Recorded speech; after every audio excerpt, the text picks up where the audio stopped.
Hello, আসসালামু আলাইকুম বন্ধুরা। এই যে দেখো 2 পিস মাছ ভেজে নিলাম আর 3টা শুকনো মরিচ ভেজে নিয়েছি বাপার মেয়ের জন্য। ওরা ইলিশ মাছ ভাজাটা খুব পছন্দ করে খায়। আমার হাজব্যান্ড ইলিশ মাছ ভাজার পাগল, ওকে ইলিশ মাছ প্রচুর খাওয়ানো যায়, ও প্রচুর ইলিশ মাছ খেতে পারে।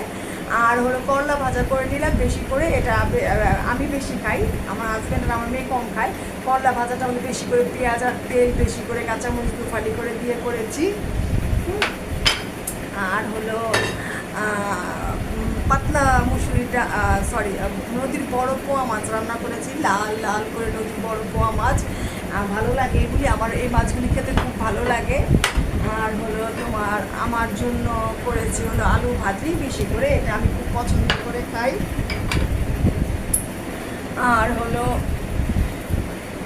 এই দেখো পাতলা মুসুরির ডাল, এক ডিশ ডাল রান্না করে দিলাম। এই তো ছিল আজকের আয়োজন। যদি ভালো লাগে তাহলে লাইক, কমেন্ট, শেয়ার আর সাবস্ক্রাইব করে পাশে থাকবে। আলহামদুলিল্লাহ, খুদা হাফেজ, টাটা।